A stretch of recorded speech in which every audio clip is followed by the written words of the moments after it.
Salam sejahtera Malaysia. Ada satu artikel terbaru daripada Syahabudin.com.net, memang best. Tajuknya mudah, ringkas, senang diingat, senang difaham dan amat melekat di hati. Jangan malukan Najib, come on lah. Jangan malukan Najib, takkan baru sehari masuk penjara sudah nak minta pengampunan diraja. Apa yang kamu buat ni? Janganlah malukan Najib Razak. Najib Razak bukan seorang yang lemah. Okey, saya baca. Hanya semalaman selepas Najib Razak mendengkam di penjara Kajang bagi menjalani hukuman penjara 12 tahun setelah Mahkamah Persekutuan menolak rayuannya semalam, hari ini terlihat sudah ramai kalangan penyokongnya yang bercakap tentang usaha untuk mendapatkan pengampunan diraja buat beliau. Sekumpulan penyokong beliau juga turut mengantar memo kepada Istana Negara. Kata mereka, atas kedudukan Najib sebagai bekas Perdana Menteri serta atas jasa-jasanya kepada negara, bekas Perdana Menteri itu amat berhak mendapat pengampunan diraja daripada Yang di-Pertuan Agong. Lagi pula tambah mereka, selain Agong dan Najib mempunyai hubungan peribadi yang rapat, kedua-duanya juga besar dari Pahang. Dengan demikian, tiada masalah bagi Agong untuk memberi pengampunan kepada Najib, ujar mereka lagi. Dalam hal berkaitan, jika ditanya kepada ramai peguam, hampir semua mempunyai tafsiran yang berbeza mengenai bila pengampunan diraja itu boleh dilakukan atau diberikan. Ada yang mengatakan pengampunan diraja hanya boleh diberi setelah menjalani separuh hukuman penjara. Ada juga yang mengatakan setelah sekurang-kurangnya 3 bulan duduk di dalam penjara. Dan ada pula yang mengatakan tiada had masa yang tertentu sebagai syaratnya. Kata kelompok itu, Waimah, setelah sehari masuk penjara pun boleh diberi pengampunan diraja jika Agong mau berbuat demikian. Wow! Terbayangkah kita hanya sehari setelah masuk penjara tiba-tiba Najib sudah dibebaskan? Begitupun untuk pertimbangan kewarasan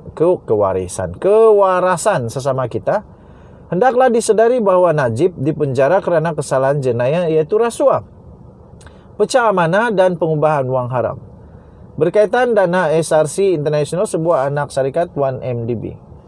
Atas kesalahan tersebut sudah tentu banyak pertimbangan harus menjadi perkiraan Agong, terutama mendapat nasihat daripada peguam negara terlebih dahulu.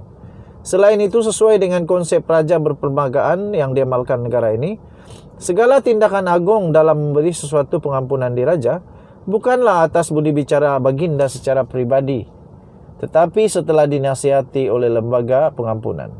Lembaga pengampunan pula dianggotai antaranya oleh Perdana Menteri, peguam negara dan menteri yang menjaga sesuatu wilayah di mana pesalah itu menjalani hukuman, manakala Agong adalah pengerusinya. Dalam keadaan tersebut, rasanya mudah untuk kita memahami bahawa proses tidaklah sesenang masak roti canai segera, panaskan kuali, tebar dan kemudian boleh terus makan. Dalam konteks Najib dan hukuman penjara yang diterimanya, bukan tidak boleh mengusahakan pengampunan buat beliau, tetapi jika kita imbas kembali sepanjang perbicaraan yang lalu, bekas Perdana Menteri itu sendiri berulang kali menyatakan beliau tidak takut berdepan proses keadilan. Malah beberapa kali melaungkan ungkapan, lawan tetap lawan. Beliau juga mahu berjuang bersendirian mendapatkan keadilan tanpa mengheret UMNO sekali bersamanya. Makna kata, Najib adalah seorang yang berani, sesuai dengan darah Bugis yang mengalir dalam tubuhnya.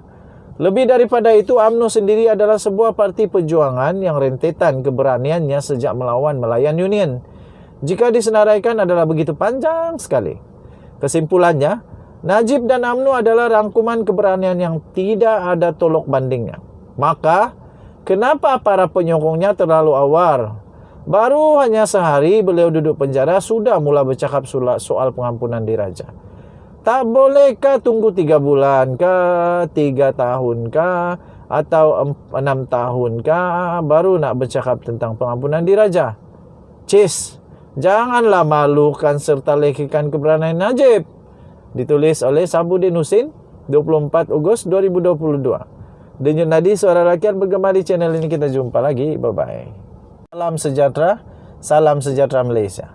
Ada satu artikel terbaru daripada Syahabudin.com.net, memang best. Tajuknya mudah, ringkas, senang diingat, senang difaham, dan amat melekat di hati. Jangan malukan Najib, come on lah. Jangan malukan Najib. Takkan baru sehari masuk penjara, sudah nak minta pengampunan diraja.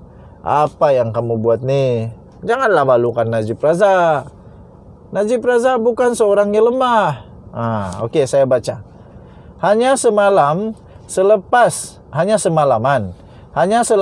selepas Najib Razak mendengkam di penjara Kajang bagi menjalani hukuman penjara 12 tahun setelah Mahkamah Persekutuan menolak rayuannya semalam, hari ini terlihat sudah ramai kalangan penyokongnya yang bercakap tentang usaha untuk mendapatkan pengampunan diraja buat beliau. Sekumpulan penyokong beliau juga turut mengantar memo kepada Istana Negara. Kata mereka, atas kedudukan Najib sebagai bekas Perdana Menteri serta atas jasa-jasanya kepada negara, bekas Perdana Menteri itu amat berhak mendapat pengampunan diraja daripada Yang di-Pertuan Agong. Lagi pula tambah mereka, selain Agong dan Najib mempunyai hubungan pribadi yang rapat, kedua-duanya juga besar dari Pahang. Dengan demikian, tiada masalah bagi Agong untuk memberi pengampunan kepada Najib, ujar mereka lagi.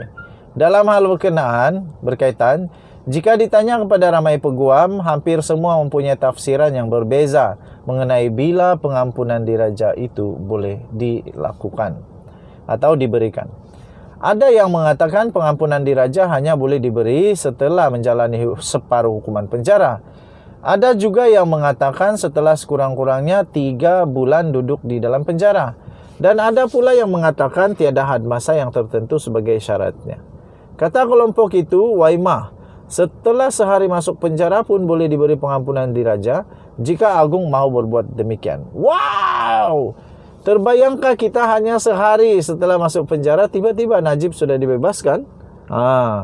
Begitupun untuk pertimbangan kewarasan sesama kita, hendaklah disedari bahawa Najib dipenjara kerana kesalahan jenayah iaitu rasuah, pecah amanah dan pengubahan wang haram. Berkaitan dana SRC International, sebuah anak syarikat 1MDB. Atas kesalahan tersebut, sudah tentu banyak pertimbangan harus menjadi perkiraan Agong, terutama mendapat nasihat daripada peguam negara terlebih dahulu. Selain itu, sesuai dengan konsep raja berperlembagaan yang diamalkan negara ini, segala tindakan Agong dalam memberi sesuatu pengampunan diraja bukanlah atas budi bicara baginda secara pribadi, tetapi setelah dinasihati oleh lembaga pengampunan. Lembaga pengampunan pula dianggotai antaranya oleh Perdana Menteri, peguam negara, dan menteri yang menjaga sesuatu wilayah di mana pesalah itu menjalani hukuman, manakala Agong adalah pengerusinya.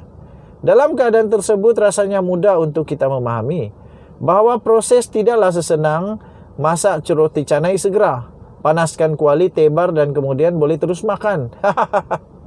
Dalam konteks Najib dan hukuman penjara yang diterimanya, bukan tidak boleh mengusahakan pengampunan buat beliau, tetapi jika kita imbas kembali sepanjang perbicaraan yang lalu, bekas Perdana Menteri itu sendiri berulang kali menyatakan beliau tidak takut berdepan proses keadilan. Malah beberapa kali melaungkan ungkapan, lawan tetap lawan. Beliau juga mahu berjuang bersendirian mendapatkan keadilan tanpa mengheret UMNO sekali bersamanya. Makna kata, Najib adalah seorang yang berani, sesuai dengan darah Bugis yang mengalir dalam tubuhnya. Lebih daripada itu, UMNO sendiri adalah sebuah parti perjuangan yang rentetan keberaniannya sejak melawan Malayan Union. Jika disenaraikan adalah begitu panjang sekali. Kesimpulannya, Najib dan UMNO adalah rangkuman keberanian yang tidak ada tolok bandingnya. Maka, kenapa para penyokongnya terlalu awar?